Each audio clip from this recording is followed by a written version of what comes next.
दोस्तों स्वागत है एक नए वीडियो के साथ। तो दोस्तों आज मेरे पास ये बुलेट मोटर आया है, बुलेट किट। तो ये देखिए पूरा जाम है, थोड़ा सा भी घूम नहीं पा रहा है। तो आज इसका जाम छुड़ाएंगे। अगर आपका भी फ़ैन है जाम है तो इसी तरह से जाम छुड़ाया जाता है। तो चलिए वीडियो को शुरू करते हैं। तो सबसे पहले इसको खोल लेते हैं। इसको खोलने के लिए आपको 8-9 रेंच की ज़रूरत पड़ेगी। अगर आपके पास 8-9 रेंच नहीं है तो प्लास से भी आप खोल सकते हैं। तो चलिए हम आपको प्लास से ही खोल के दिखा देते हैं। मेरे पास रेंच है लेकिन आपके लिए मैं प्लास से ही खोल देता हूँ। तो चलिए मैं खोल रहा हूँ। ये मेरा हैंडल खुल गया और अब नट खोल लेते हैं, बॉडी नट। ये पंखा जाम अक्सर इसलिए होता है, कभी बच्चा इसमें डंटा वंटा लगा दिया या फिर गिर गया पंखा, इसके वजह से इसमें बूस रहता है, बूस हिल जाता है, इसीलिए पंखा जाम हो जाता है। या फिर चलते चलते ये जो हच हो जाता है इस तरह, उसके कारण भी पंखा जाम होता है।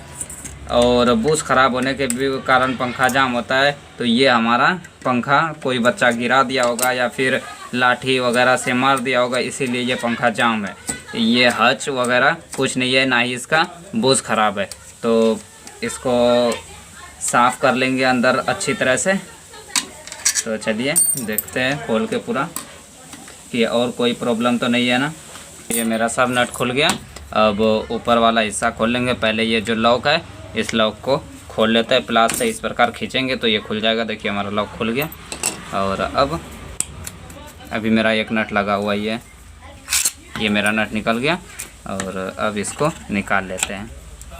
ये मेरा ऊपर वाला हिस्सा निकल गया, सपटा निकाल लेते हैं। इसका कॉइल बहुत छोटा आता है इसीलिए सपटा फंस जाता है। आप ऐसा मत कीजिएगा कि सपटा जैसे तैसे खींच लिए, इसमें बहुत पतला पतला वायर होता है। अगर एक भी वायर टूटा तो फिर आपका पंखा चलेगा नहीं, इसीलिए आपको ध्यानपूर्वक इसे निकालना होगा। अगर थोड़ा थोड़ा कॉइल को इस तरह से साइड करेंगे तो ये फैल जाता है और फिर आप इसे आराम से निकाल सकते हैं। देखिए अभी मेरा पूरा फैला नहीं है, कड़ा है कॉइल, इसीलिए नहीं हो रहा है सही से।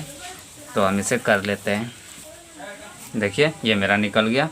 देखिए कितना कचरा जमा हुआ है, पूरा आपको दिख रहा, काला काला हो गया है, दिख रहा होगा आपको। ये देखिए पूरा काला काला हो गया है इस साइड में, और इधर पूरा सूख गया है। इसी वजह से हमारा पंखा जाम हुआ था, ना कि कोई बच्चा गिराने के कारण। तो चलिए इसको अच्छी तरह से साफ़ कर लेते हैं पहले कपड़ा से। देखिए कितना अंदर गंदा है। जैसे मैंने अभी बताया कि गंदा ये कचरा जमा होने के कारण या फिर वाशर कटने के कारण इस वजह से पंखा जाम होता है। तो वही हुआ है, देखिए कितना कचरा जमा हुआ है अंदर, इसी की वजह से हमारा पंखा जाम था। तो ये मेरा अगला वाला हिस्सा खुल गया, तो अब पीछे वाला भी खोल लेंगे। खोलने के बाद सफाई अच्छी तरह से हो जाती है। तो देखिए कितना गंदा है, इसके ऊपर भी गंदा है। तो हम इसको कपड़ा से साफ़ कर लेंगे, कॉइल को भी, और इसको भी अच्छे से किसी कपड़ा से साफ़ कर लेंगे।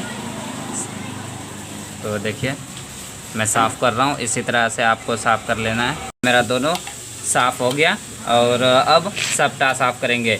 तो ये सपटा में जो जितना गंदा है इन सब को निकाल के साफ़ कर लेंगे। ऐसा नहीं करना है कि सिर्फ बूश साफ़ कर लिए, ये सब पाइप वगैरह वाशर ये सब चीज़ साफ़ नहीं करेंगे तो फिर जाम हो जाएगा। तो आपको ऐसा नहीं करना है, सबको अच्छी तरह से साफ़ करना है।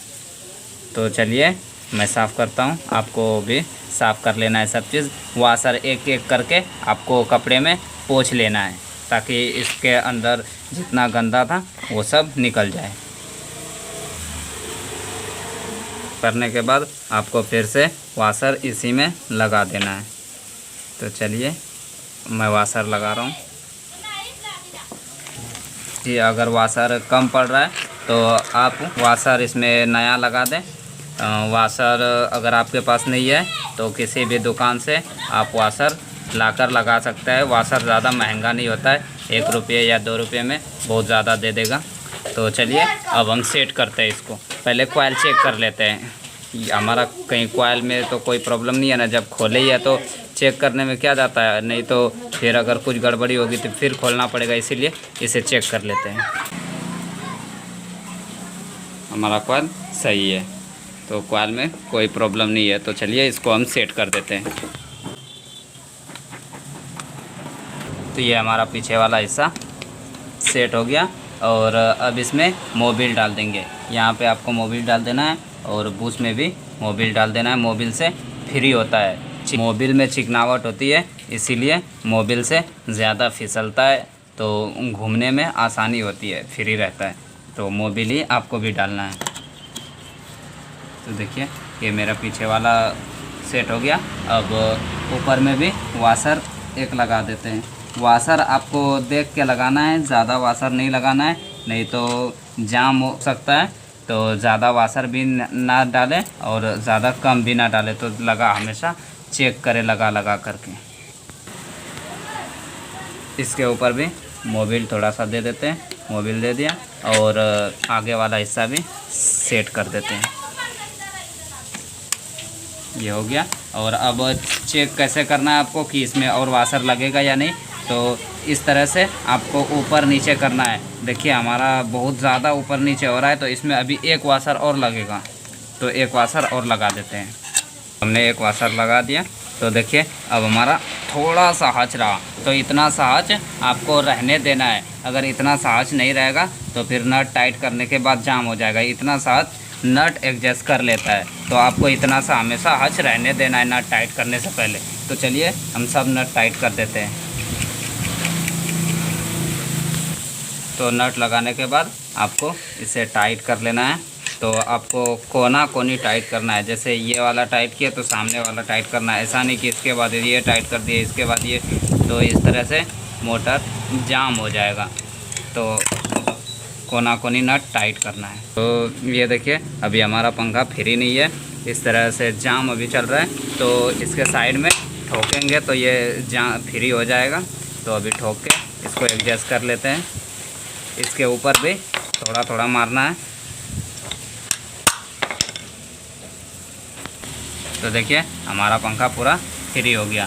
तो अब इसका जो हुक था कड़ी, अब उसे सेट कर।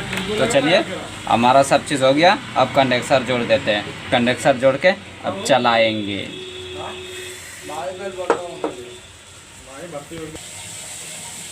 तो देखिए चलिए हम चलाते हैं। देखिए हमारा पंखा चलने लगा। तो अभी सब चीज़, अब इसका पंखड़ी वगैरह सब चीज़ सेट कर देते हैं। तो हमने सब चीज़ लगा दिया है, पंखड़ी वगैरह सब चीज़। तो अभी आपको चला के दिखाते हैं। देखिए हमारा पंखा चलने लगा, हवा भी अच्छा दे रहा है। तो ऐसा ही वीडियो देखने के लिए हमारे चैनल को सब्सक्राइब करें और बेल आइकन को दबाना ना भूलें। और वीडियो अच्छा लगा तो लाइक करके कमेंट ज़रूर करें कि आपको वीडियो कैसा लगा। तो और अपने दोस्तों को शेयर ज़रूर करें ताकि वो भी घर में ही पंखा ठीक कर सकें। तो मिलते हैं अगली वीडियो में, तब तक के लिए जय हिंद।